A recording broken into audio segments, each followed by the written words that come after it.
Shalom Bapak Ibu, saudara-saudara sekalian. Sebelum kita belajar tentang firman, marilah kita berdoa dahulu. Bapa kami yang ada di dalam surga, kami mengucap syukur Tuhan, bahwa Engkau telah memelihara kami, Engkau telah menjaga kami, memberikan kesehatan ya Bapak, sehingga pada saat ini kami boleh belajar tentang firman-Mu Tuhan. Urapi lidah dan bibir hamba-Mu ya Tuhan, agar berkata-kata sesuai dengan keinginan hati-Mu. Dan juga mereka yang mendengarkan firman-Mu Tuhan, urapi mereka supaya mereka mendapatkan hikmat untuk mengerti firman-Mu dan menjadi pelaku-pelaku firman-Mu. Berbicaralah Tuhan, kami siap mendengarkan. Dalam nama Tuhan Yesus kami berdoa dan mengucap syukur. Haleluya, amin. Nah, saya akan berbicara tentang iman. Dari Ibrani 11 ayat 6 dikatakan, tetapi tanpa iman tidak mungkin orang berkenan kepada Allah, sebab barang siapa berpaling kepada Allah, ia harus percaya bahwa Allah ada dan bahwa Allah memberi upah kepada orang yang sungguh-sungguh mencari Dia. Saudara-saudara, iman merupakan pondasi dasar dari kehidupan orang Kristen. Tanpa iman kita tidak mungkin berkenan kepada Allah, apalagi menerima sesuatu dari Dia. Kehidupan iman itu penting karena segala sesuatu di dalam kehidupan rohani kita berakar dari iman. Selain itu, ada banyak aspek iman lainnya. Seseorang tidak dapat sekedar berkata, saya memiliki iman, karena iman itu memiliki banyak sisi seperti halnya berlian. Dan ada 8 langkah menuju kesempurnaan dan kuasa dalam 2 Petrus 1 ayat 5-8 yang menjelaskan ada 8 langkah menuju kesempurnaan iman. Dengan iman yang pertama adalah sebagai dasar dari semua langkah tersebut, yaitu yang kedua kebajikan, ketiga pengetahuan, keempat penguasaan diri, kelima ketekunan, keenam kesalehan, ketujuh kasih akan saudara-saudara, 8 kasih akan semua orang. Nah, sebab apabila semuanya itu ada padamu dengan berlimpah-limpah, kamu akan dibuatnya menjadi giat dan berhasil dalam pengenalanmu akan Kristus. Tetapi barang siapa tidak memiliki semuanya itu, ia menjadi buta dan picik karena ia lupa bahwa dosa-dosanya yang dahulu telah dihapuskan. Saudara-saudara, Petrus memulainya di ayat 5 dengan berkata, dengan sungguh-sungguh berusaha. Dengan kata lain, kita harus berusaha menuju kesempurnaan. Kita juga harus mempertimbangkan Rasul Petrus, sang rasul utama dari sang anak domba. Ini dibuktikan dengan fakta bahwa dia adalah salah satu dari ketiga rasul yang berdiri di atas bukit kemuliaan dengan Tuhan Yesus.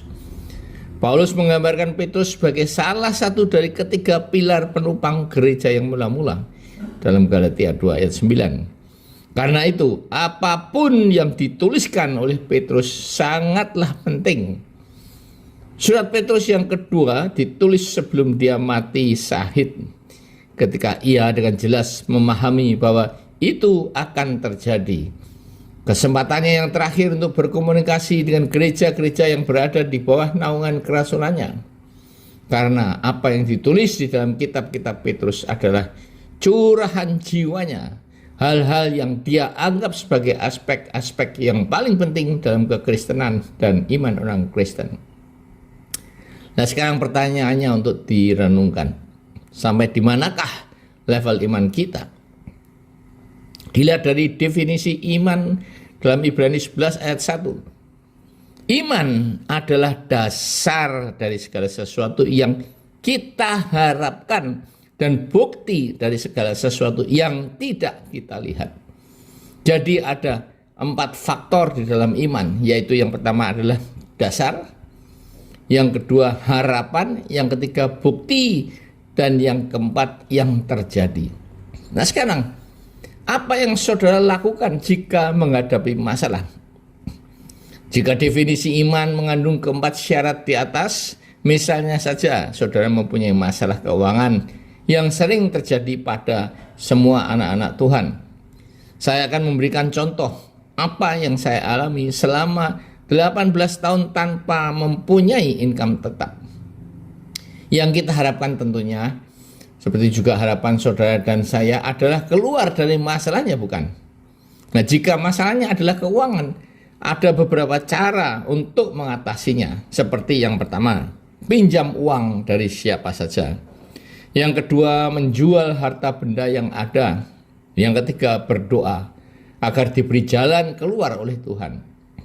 Nah, solusi yang pertama, pinjam uang, adalah jika ada yang bersedia meminjamkan uangnya, berarti tidak pasti dan tergantung kepada manusia. Dan solusi kedua adalah, ya, kalau harta bendanya yang dapat dijual atau digadaikan dengan total uang yang dapat untuk menutup atau membiayai kekurangan keuangan yang ada. Dan solusi ketiga adalah berdoa, mohon jalan keluar kepada Tuhan. Nah, biasanya solusi ketiga, yaitu berdoa kepada Tuhan, adalah solusi yang terakhir. Karena kita tidak tahu kapan doa kita akan dijawab, sehingga dapat membayar hutang yang sudah jatuh tempo. Nah, inilah yang dikatakan iman. Dan jika iman saudara dan saya kuat, maka tidak mustahil Tuhan akan memberikan solusi untuk mendapatkan uang. Sebagai bukti bahwa semuanya dapat terjadi. Yang saya alami ketika saya mau pelayanan ke Iloilo, Filipina, saya sudah terlanjur janji mau pelayanan ke sana, tetapi uang deposit saya dilarikan koperasinya yang tutup. Nah, jika saya pinjam uang kakak saya, pasti diberi. Atau juga pinjam uang pada partner pelayanan saya yang mau bersama-sama pergi ke sana juga. Ini adalah bukan tindakan iman, karena ini merupakan tindakan manusiawi yang normal dan termudah atau hidup dengan penglihatan. Yang saya lakukan adalah berdoa. Yang pertama, ini adalah dasar dari iman. Dengan berkata, Tuhan, saya tidak mau tergantung kepada manusia. Dan jika Tuhan memang mengutus saya untuk pelayanan di sana, ini berarti apa yang kita harapkan, pasti Tuhan akan sediakan dananya. Entah dari mana, saya tidak tahu. Ya, keesokan harinya, saya ditelepon pembeli ikan arwana saya yang sudah memberikan uang muka sebulan yang lalu, tetapi batal membeli karena uangnya dipakai oleh calonnya. Dia menelpon saya mau memberikan uang muka 16 juta, sisanya dilunasi akhir bulan. Nah, tentunya saya juga senang, tetapi uang 16 juta masih kurang karena dalam pelayanan tersebut kami sudah menjanjikan bantuan sembako pada orang-orang miskin di sana. Nah, saya berdoa lagi, Tuhan, uangnya masih kurang Tuhan, tolong ya Tuhan, sediakanlah sisanya. Nah, jika berdoa saya tidak formal karena saya menganggap Tuhan Yesus itu adalah Bapa yang baik. Jadi sikap saya adalah seperti ketika saya minta sesuatu kepada ayah saya pribadi. Nah, lagi-lagi Tuhan menjawab doa saya. Mesin ukir yang sudah selama 15 tahun tidak laku-laku, walaupun saya jual hanya 25 juta, itu ruginya hampir 200 juta. Tiba-tiba dalam waktu 3 hari ada pembeli yang membeli dengan harga 45 juta. Wow, tidak, saudara-saudara. Wow, 15 tahun tidak laku dijual dengan harga 25 juta. Ternyata hanya dalam 3 hari terjual 45 juta. Nah, inilah faktor keempat, yaitu bukti dan terjadi. Tuhan memberi lebih cepat dengan harga yang hampir 2 kali lipat daripada yang saya harapkan. Nah, keempat faktor di dalam definisi iman itu terjadi, bukan? Itulah yang dinamakan tindakan iman, yaitu berserah sepenuhnya kepada rancangan dan kehendak Tuhan dengan yakin bahwa Dia akan membuat segala sesuatu indah pada waktunya. Tetapi manusia tidak dapat menyelami pekerjaan yang dilakukan oleh Allah dari awal sampai akhir. Di Pengkhotbah 3 ayat 11a dan c.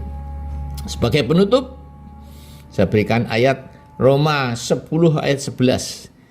Karena kitab suci berkata, barang siapa yang percaya kepada Dia tidak akan dipermalukan. Diperjelas dalam kitab Amplified Classic Bible. The scripture says, whosoever believe in him, atau adheres to, yaitu taat dan patuh, depends on, tergantung sepenuhnya, and trust in him, percaya sepenuhnya kepada Dia, will ever be put to shame and disappointed, tidak akan pernah dipermalukan dan dikecewakan. Amin.